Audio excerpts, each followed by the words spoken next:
शदीद ठंड में जब कोई भी इंसान है ऊनी कपड़ों के बगैर घर से निकलना पसंद नहीं करता। ऐसी ठंड में मैं नंगे पांव एक झाड़ी के पीछे छुपकर कब्रिस्तान में बैठा हुआ था। ऐसा नहीं था कि मैं कोई शराबी या चरसी था जो रात को छुपकर कब्रिस्तान में शराब पीने के लिए जगह ढूंढ रहा था, बल्कि मैं कफन चुराने की कोशिश कर रहा था। अभी अभी एक जनाजा आया था, वो किसी लड़की का जनाजा था। मैंने सोचा कफन निकाल लूंगा तो ही खाने के पैसे मुयस्सर आएंगे, वरना नौबत यहाँ तक आ चुकी थी कि हमें फाके करने पड़ रहे थे। तभी हल्की हल्की बारिश होने लगी। मैं सर्दी से कपकपाने लगा। मैंने खुद को झाड़ियों में कैद किया हुआ था ताकि किसी को दिखाई न पड़ूं।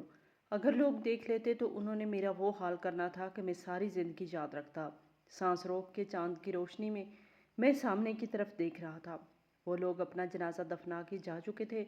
मैं दबे कदमों आगे बढ़ा। बारिश ने मेरा काम और बिगाड़ दिया था।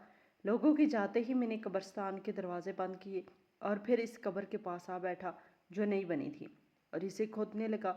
मुझे इसका कफन चाहिए था, बाकी इस कब्र को खोदने की मेरी और कोई वजह नहीं थी।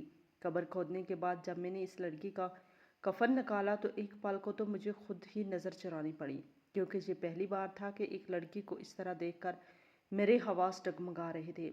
मगर मेरी तरबियत ने मुझे ऐसा कुछ करने से रोक दिया। मैंने अजलत में वो कब्र बंद की और फिर कफन उठाकर वहाँ से भागा। मेरे हवास बाख्ता हो चुके थे।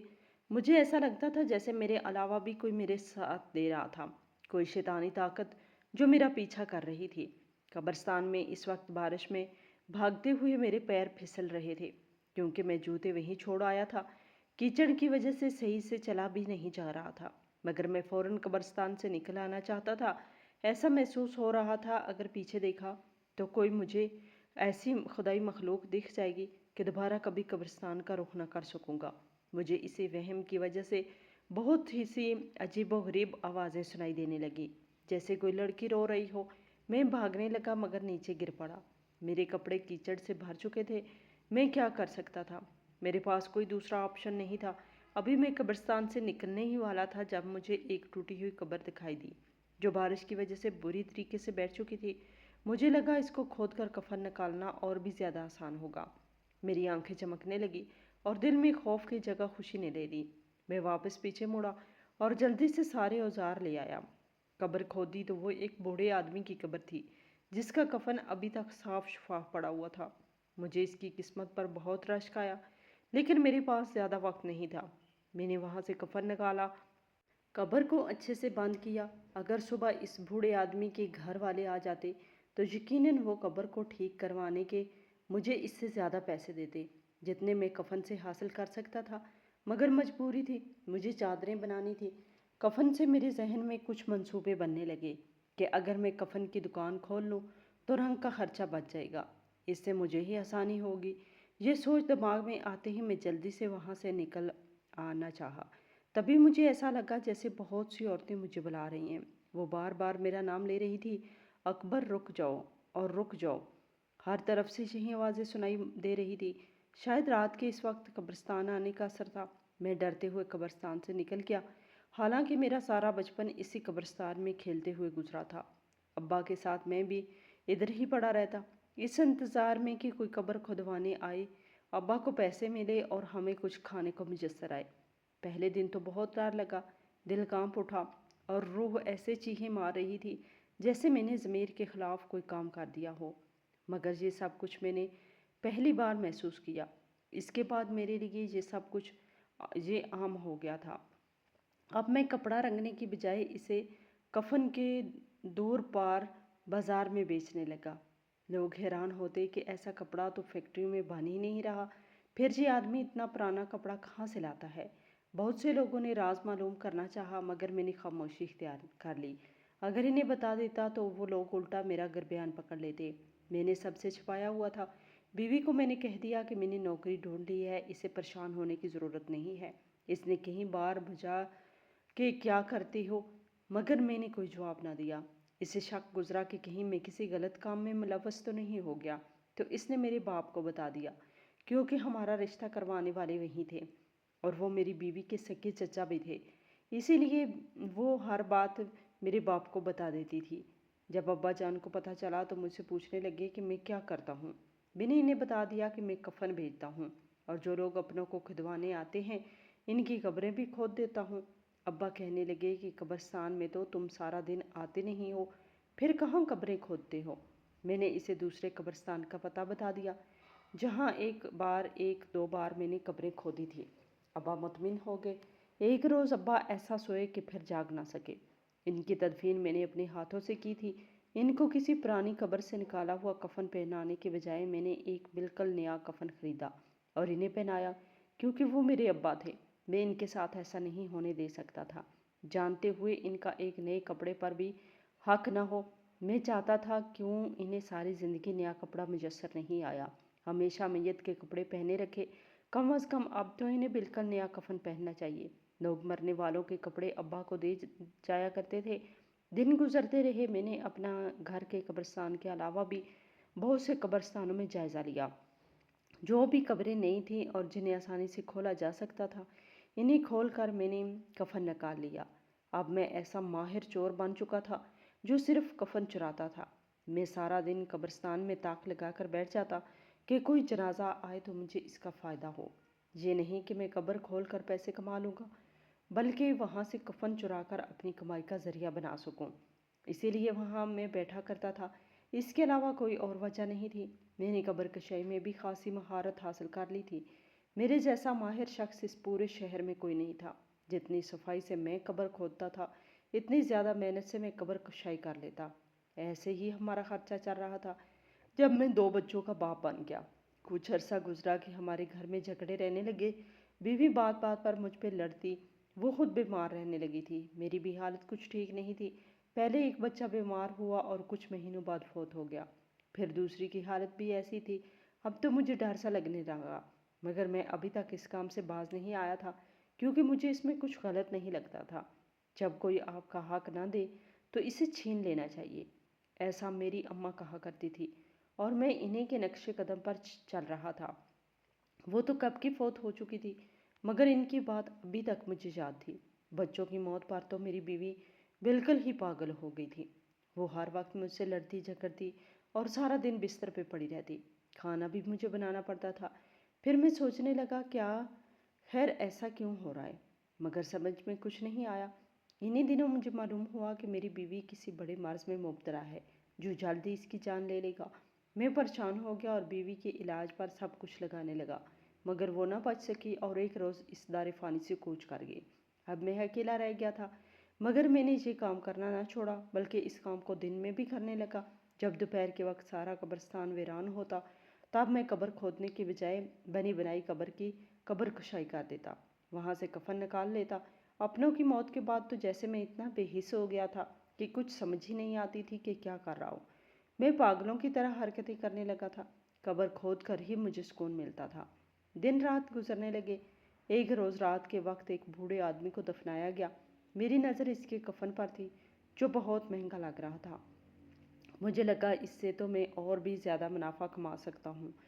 پھر سارا دن انتظار کے بعد جب رات ہوئی اور لوگ اپنے گھروں کو چلے گئے تو دبے پاؤں میں اس قبر کے قریب آیا۔ وہ قبرستان جس میں مجھے وحشت ہوتی تھی، اب اپنا گھر سا لگنے لگا۔ مجھے یہاں 1% بھی ڈر نہیں لگتا تھا، بلکہ قبرستان کو میں اپنی ملکیت سمجھنے لگا تھا۔ جیسے ہی لوگ گئے میں نے اس قبر کو کھودنا شروع کر دیا۔ کفن نکالنے کے بعد اچھے طریقے سے اس قبر کو بند کیا اور اپنے گھر چلا آیا۔ آج طبیعت بہت خراب تھی اور بہت عجیب سا بوجھل بوجھل دل ہو رہا تھا، اور راستے میں میری ملاقات چچا رحیم سے ہوئی۔ وہ کتبے بنانے کا کام کرتے تھے۔ تھوڑی دیر ان کے پاس رک گیا تو وہ کہنے لگے اتنی رات کو کیا کر رہے تھے؟ میں نے کہہ دیا کہ قبر کھود رہا تھا۔ وہ مطمئن ہو گئے کیونکہ وہ میرے کام سے واقف تھے۔ میں ان کے پاس تھوڑی دیر کے لیے بیٹھ گیا۔ کہنے لگا بیوی نے چائے بھجوائی ہے، پلاؤں تمہیں؟ میں نے سوچا گھر جا کر چائے بنانے سے اچھا ہے یہیں بیٹھ کر پی لی جائے۔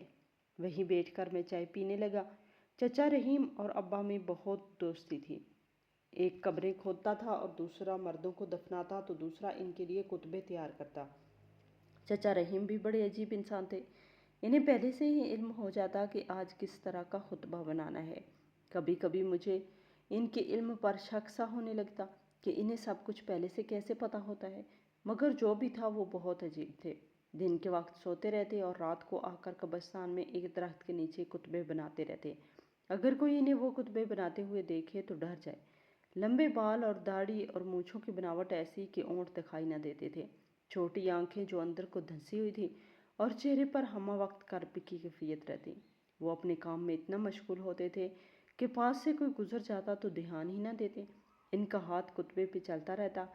इन्हें अपने काम से इस कदर मोहब्बत थी कि बच्चे पढ़ लिख के अपने पास बुलाया, लेकिन वो नहीं गए क्योंकि वो कब्रिस्तान को अपना घर समझते थे। मैंने इनके चेहरे पे एक निगाह डाली तो गुमान हुआ जैसे अब्बा मेरे सामने बैठे हैं। आगे बढ़कर मैंने इन्हें गले लगाया तो वो चौंक गए। मेरी आंखों में आंसू देखते हुए बोले, क्या बात है बेटा, आज कुछ परेशान लग रहे हो। मैं इन्हें कहने लगा कि अब्बा की आज बड़ी याद आई है। अब्बा को याद करते हुए वो ठंडी सांस भर के रह गए। कहने लगे, इसने और मैंने बहुत अच्छा वक्त गुजारा था, मगर वक्त वक्त की बात है। कल इतराकर ज़मीन के ऊपर चला करते थे और आज वो ज़मीन के अंदर चला गया है और मैं बदबख्त अभी तक मौत के इंतज़ार में हूँ। मैं चचा रहीम को तसल्ली देने लगा। वहीं बैठकर हम बातें करने लगे। चचा रहीम अजीब शख्स थे कि इतनी तवज्जो से काम करते इन्हें खुद भी मालूम ना होता कि उन्होंने कुतबा किसके नाम का बनाना है, मगर जब वो बनाते तो हैरान रह जाते कि ये कुतबा तो बनाना ही नहीं था, मगर अगले रोज़ इसी नाम की मैयत आ जाती। शुरू शुरू में वो इस चीज़ से परेशान होते थे, फिर इन्हें लगने लगा कि इन्हें गायब का इल्म है, तभी वो सब कुछ जान लेते हैं। ये लोगों की मन घड़त कहानियाँ थी, मगर मैं यकीन नहीं रखता था। चचा रहीम किसी काम से अपने घर गए तो मैं वहीं बैठा कब्रों को देखता रहा। पुरसकून माहौल और ऐसी खामोशी तो इंसान को कहीं भी ना मिले। हज़ारों लोग वहाँ थे, मगर हुक्म खुदाबंदी से वो एक गहरी नींद में थे। मुझे इतना सुकून मिल रहा था कि एक पल को तो मेरी आंख लग गई। जब जागा और इर्द गिर्द देखा तो चचा रहीम एक कुतबा बनाकर वहाँ से जा चुके थे।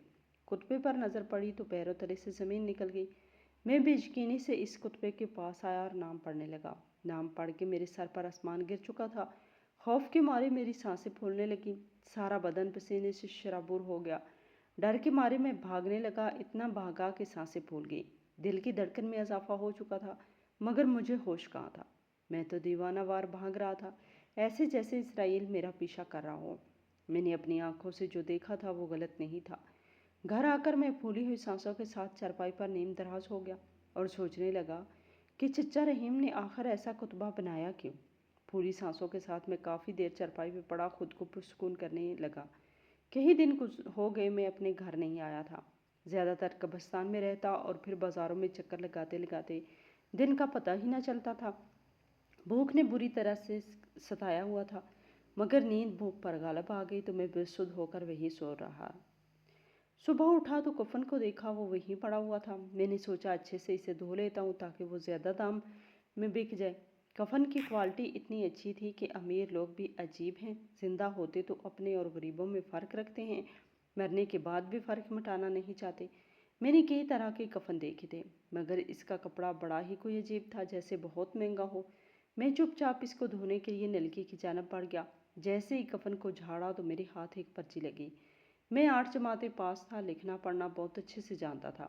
जल्दी से पर्ची खोली तो इस पे लिखे अल्फाज पढ़कर मैं दंग रह गया, क्योंकि इस पर तो मेरा नाम अकबर है। मेरे वालिद एक गोरकन थे। वो चाहते थे कि मैं भी यही काम सीखूं, क्योंकि मुझे पढ़ना पसंद नहीं था और ना ही मेरे वालिद के पास वो वसाइल थे कि वो मुझे पढ़ा सकते। मेरी दिलचस्पी किसी काम में भी नहीं थी। जब हर चीज़ से मायूस हो गए तो उन्होंने चाहा कि मैं इनके साथ काम पे जाया करूं। वो गोरकन थे और हमारा घर कब्रिस्तान के बिल्कुल पास था, ताकि लोगों को हमें ढूंढने में तकलीफ़ ना हो। मेरे अब्बा सारा दिन कब्रिस्तान इंतज़ार में बैठे रहते कि कोई मैयत आए, इसे दफनाए तो इन्हें कुछ पैसे मिलें ताकि वो अपने लिए खाने का बंदोबस्त कर सके। अब मैं भी अब्बा के साथ जाने लगा। ये काम मुझे बिल्कुल भी पसंद नहीं था, मगर क्या करते, अब्बा ने ही मजबूर किया हुआ था। मेरे पास और कोई ऑप्शन नहीं था। शुरू शुरू में तो अब्बा की से वहीं बैठा रहता, मगर कभी हफ्ते में एक कब्र खोदनी होती तो कभी महीने में एक। ये काम मुझे बिल्कुल भी पसंद ना आया। ऐसा तो हम भूखे मर जाएंगे, मगर अब्बा पिछले कई सालों से इसी काम की वजह से हमारा पेट पाल रहे थे। मुझे इस बात की हैरत होती थी। काफ़ी अरसे में सोचता रहा कि मैं ऐसा क्या काम करूं जिसमें मेहनत भी कम हो मगर पैसा ज़्यादा हो, मगर मुझे कोई काम ना मिला। मैं 20 बरस का हो चुका था। हमारे यहाँ बच्चों के 14-15 बरस के होते ही शादी कर दी जाती थी।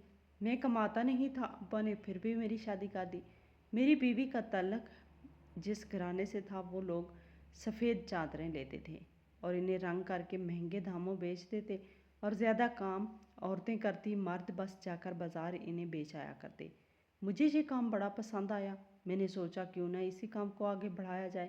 ابا نے مجھے قبر کھودنا سکھا دیا تھا، مگر مہینے میں 1 سے 2 قبریں کھودنی ہوتی تھی۔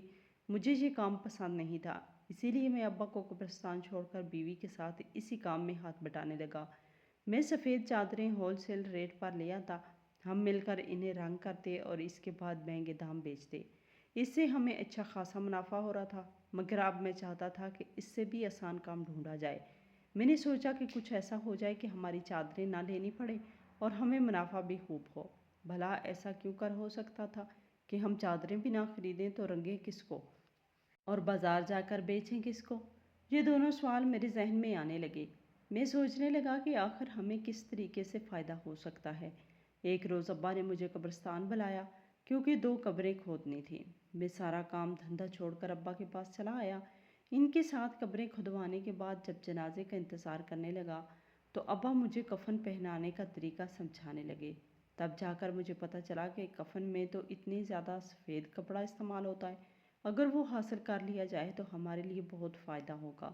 یہ سوچ میرے ذہن میں آتے ہی میں نے سب کچھ چھوڑ چھاڑ کے گھر چلا آیا اور آ کر اپنی بیوی کو بتایا تو وہ حد سے اکھڑ گئی۔ کہنے لگی ہم غریب ضرور ہیں مگر ایسے کام نہیں کرتے، اور تم بھی اس بارے میں سوچنا مت، ورنہ مجھ سے برا کوئی نہیں ہوگا۔ میں تمہارے والد صاحب کو بتا دوں گی اور پھر وہ جسے چاہیں اپنے بیٹے کو سمجھائیں۔ میری بیوی نے مجھے اس انداز میں دھمکی دی تھی کہ میں ڈر گیا اور فی الحال کے لیے میں نے یہ ارادہ ترک کر لیا۔ میں نے سوچا جیسے ہی میری بیوی یہ بات بھول جائے گی تو میں پھر سے یہ کام شروع کر دوں گا، مگر شاید وہ میری سوچ پڑ چکی تھی، اسی لیے میرے والد کے گھر آتے ہوئے اسے بتا بیٹھی کہ آپ کا بیٹا یہ سوچ رہا ہے۔ مجھے بیوی پر بہت غصہ آیا کہ میں نے جو کام کیا ہی نہیں، اس کا الزام مجھ پہ کیوں لگوایا۔ ہم دونوں میں شدید بحث ہوئی۔ ابا نے ہم دونوں کو اپنے پاس بلایا اور سمجھانے لگے۔ میری بیوی تو سمجھ گئی، مگر مجھے اتنا برا لگا کہ میں سوچنے لگا اب تو میں یہ کام کر کے ہی رہوں گا۔ ان لوگوں نے بلا وجہ مجھ پہ الزام لگایا کیوں؟ میں نے تو انہیں صرف آئیڈیا دیا تھا، یہ تھوڑی کہا تھا کہ جا کر لو۔ مگر میری بیوی مسلسل مجھ پر الزام لگا رہی تھی۔ کچھ روز لگے لیکن سب اس بات کو بھول گئے۔ تبھی مارکیٹ میں میری کچھ لوگوں سے لڑائی ہو گئی۔ لوگوں نے چادروں کی سپلائی روک دی، یہاں تک کہ ہمارے گھر فاقے ہونے کو آ گئے۔ میں کسی طور اس آدمی کو راضی کر رہا تھا کہ وہ ہمیں چادریں دینا تو نہ چھوڑے۔ لڑائی تو ایک علیحدہ بات ہے، مگر کیونکہ میں نے اس کے بھائی کو غصے میں تھپڑ مارا تھا، اسی لیے اس نے مجھے ہر چیز سے بے دخل کر دیا۔ میں نے سوچا کہیں اور سے جا کر چادریں لے لیتا ہوں، مگر وہاں تو اتنے مہنگے داموں پڑ رہی تھی کہ ہمیں چادریں رنگنے کا بھی کوئی فائدہ نہ ملتا۔ میں مجبور ہو گیا۔ بیوی کو بتایا تو اس نے کہا صبر سے کام لو اور کوئی کام ڈھونڈ لو۔ جس دکان پر ہم یہ رنگین کی ہوئی چادریں بیچا کرتے تھے، ان کی مانگ بھی بڑھ گئی۔ کہنے لگے تمہاری رنگ کی ہوئی چادریں بہت پسند کی جاتی ہیں اور چادریں بھیجو۔ مگر یہاں تو ہمارا کام ہی رک چکا تھا۔ زیادہ پیسے کمانے کے لالچ میں نے سوچا کہ انہیں اپنے منصوبے کو عملی جامہ پہنایا جائے۔ تبھی میں نے کوششیں شروع کر دی کہ اسی طرح میں قبروں سے کفن چراؤں اور اسے چادر کے طور پر بیوی کے سامنے پیش کروں، اور میں نے ایسا ہی کیا۔ بیوی کو پتہ بھی نہ چلا، وہ تو خوش تھی کہ اس کا شوہر کمانے میں دلچسپی لے رہا ہے اور اسے اپنے گھر کی فکر ہے۔ میں واقعی میں فکر مند تھا کیونکہ جلدی ایک بچے کا باپ بننے والا تھا۔ نہیں چاہتا تھا کہ جیسے مشکلات مجھے پیش آئی ہیں میرے بچے کو بھی ویسے ہی آئیں۔ میں چاہتا تھا کہ اسے ہر سکھ دوں جو وہ چاہتا ہو۔ اماں ابا میری بدلاؤ سے بہت خوش تھے۔ میں خود کو ان کے سامنے مصروف ظاہر کرتا اور وہ جو چاہتے انہیں لے کے دیتا۔ انہیں لگنے لگا تھا کہ ان کا بیٹا بہت زیادہ کما رہا ہے۔ میں نے انہیں خبر ہی نہیں پڑنے دی کہ میں آج کل کیا کر رہا ہوں۔ ایسے ہی تو دن گزرنے لگے تھے۔ 2 بچوں کا باپ بنا، پھر اپنے ماں باپ کی شفقت سے محروم ہوا۔ اس کے بعد بیوی بھی ساتھ چھوڑ گئی۔ اکیلا رہنے کے بعد اس کام سے خود کو نکالنے کی بجائے اور زیادہ اس کام میں دھنستا چلا گیا اور مجھے خبر ہی نہ ہوئی۔ مجھے روکنے والا کوئی نہیں تھا کیونکہ کوئی بھی میرا واقف نہیں تھا۔ میں ایسا کام کر رہا ہوں، ورنہ میرے پاپا تو مجھے روکتے ہی روکتے، بیوی بھی مجھے چھوڑ کے چلی جاتی، کیونکہ جب میں نے ان سے یہ منصوبہ ڈسکس کیا تھا تو وہ لوگ بہت زیادہ غصہ ہوئے تھے اور کئی دن تک مجھ سے قطع طلب کر لیا تھا۔ मैं अब भी यही सोच रहा था कि इन्हें पता चलता तो शायद सारी ज़िंदगी वो मुझे माफ़ ना कर पाते। अब साहब के मरने के बाद जब मैंने आखिरी कब्र खोदी तो मुझे जो कफन मिला वो बहुत कीमती था। सोचा इसको बेचकर और पैसे कमाऊंगा, मगर इसमें से एक पर्ची निकली जिस पे मेरा और चचा रहीम का नाम लिखा हुआ था। मैं खौफ के मारे डर गया और कफन वहीं छोड़कर घर से भागने लगा। न जाने क्यों मुझे हर जगह अपना और चचा रहीम का नाम दिखाई देता। मैं भागते हुए चचा रहीम के पास जा पहुंचा ताकि इन्हें आगाह कर सकूं। मैं जैसे ही वहां पहुंचा तो चचा रहीम नहीं थे, कुत्ते वहीं पड़े हुए थे। वो चीनी की प्लेटें जिन पर सबके नाम लिखे हुए थे, वहां पर 2 प्लेटें कुतबे के लिए तैयार थी। मैंने इन पर लिखे हुए नाम पढ़े तो हैरान रह गया। इन 2 पर हम दोनों का ही नाम लिखा हुआ था। मैं डर गया और चचा रहीम की घर की तरफ दौड़ लगा दी। वहां बाहर रोने की आवाज़ें आ रही थी। मालूम हुआ कि चचा रहीम वफात पा चुके हैं। उन्होंने अपने कब्र के कुत्ते के लिए अपने हाथों से वो प्लेट बनाई थी। मैं हैरान रह गया। मुझे लगा कि अगली बारी मेरी है और यकीनन मैं भी इसी कब्रिस्तान में दफनाया जाऊंगा जहाँ से मैंने कफन चुराए हैं। सोचने लगा न जाने मुझे कफन नसीब होगा भी या नहीं। मैं डरते डरे हुए खुद पर काबू पाया और एक नज़र चचा रहीम को देखने के लिए आगे बढ़ा। इनके चेहरे पर एक धीमी मुस्कुराहट थी, जैसे वो बहुत खुश हो। जबकि इनकी बीवी ज़ारो कतार रो रही थी। अभी भी वहीं खड़ा था। तब मुझे ऐसा लगा जैसे मैयत के चेहरे के तासरात धीरे धीरे सर्द हो रहे हैं। मुझे देखते ही इसके तासरात बदल गए। मैं डर गया और इसी डर के मारे भागते भागते मैं एक मस्जिद में जा पहुंचा। मुझे लगा अब मस्जिद ही मुझे इस जानलेवा बीमारी से बचा सकती है, वरना तो अपनी सोच से लड़ते लड़ते ही मैं मर जाता। वहां जाकर मैं खुदा से गिड़गिड़ाकर माफिया मांगने लगा और सोचने लगा कि मैंने अब तक कितनी मैयतों को बेआबरू किया था। ये सब मेरी अपनी सोच का नतीजा था कि आज सब मेरे साथ हो रहा था। रो रो कर मसले पर सिजदे में झुक गया। मेरी हिचकियाँ पूरी मस्जिद में गूंज रही थी। मुझे किसी की भी परवाह नहीं थी कि लोग मुझे क्या देख रहे हैं, वो क्या सोचेंगे। बस मुझे खुदा से तौबा करनी थी। एक सच्ची तौबा के बाद मुझे पता था चचा रहीम के बाद मेरी बारी है। अभी इस कब्रिस्तान में जब भी कब्र बनेगी मेरी ही कब्र बनेगी, लेकिन मैं जब तक जिंदा हूँ तब तक अपने गुनाहों की माफ़ी मांग लेना चाहता था। मैं वहीं हिचकियाँ लेके रो रहा था जब किसी ने मेरे कंधे पे हाथ रखा। मैं फिर भी सजदे से बेदार ना हुआ और वहीं पड़ा रोता रहा। मैंने सोच लिया जब तो खुदा मुझे माफ़ नहीं करेगा मैं जहाँ से नहीं उठूँगा। ये सब मैंने पैसे की खातिर किया था। अब वही पैसा मेरे गले का फंदा बन चुका था। मैं इससे रहा ही चाहता था। मुझे खुदा के अलावा कोई दिखाई नहीं दे रहा था कि अब वहीं है जो मुझे 70 माओं से भी ज़्यादा मोहब्बत करता है। वही मुझे बचा सकता है, वरना लोगों को मालूम हुआ तो वो लोग मेरा कत्ल कर डालेंगे और मेरी ज़ात को इबरत का निशाना बना देंगे ताकि दोबारा कोई ऐसी हरकत ना करे। मैं खुद भी यही चाहता था, मगर क्या करता, मेरे बस में कुछ नहीं था। ना तो मैं खुद को खुद सज़ा दिलवा सकता था और ना ही सज़ा से बचा सकता था। लेकिन चाहता था कि मुझे मेरे कर्मों का फल क़यामत वाले दिन मिले। मैं चाहता था कि मुझे इन गलत कामों की सज़ा दुनिया में ही मिल जाए। मैंने मुड़कर देखा तो मौलवी साहब थे। मेरे साथ आकर बैठे और पूछने लगे, मियाँ क्या मसला है, तुम इस तरह से क्यों रो रहे हो? सब खैरियत तो है ना? क्या मैं तुम्हारी कोई मदद कर सकता हूँ? मौलवी साहब की शफीक लहजे को महसूस करते हुए मैंने और रोने लगा और शुरू से आखिर तक सारी कहानी कह डाली। वो हैरान होकर मुझे देखते रह गए और मैंने इन्हें थोड़ी देर बाद वो मुझे समझाते हुए कहने लगे, तुम्हारी बीवी और बच्चों की वफात भी इन्हीं चादरों की वजह से हुई है। शायद तुम इस बात से अनजान थे, मगर तुम नहीं जानते जब किसी नवज़ीदा बच्चे पर मैयत का साया पड़ता है तो वो सूख कर मर जाता है, और तुमने तो इन्हें दिन रात इन्हीं चादरों में सुलाया है। वो लोग कैसे ज़िंदा रह पाते?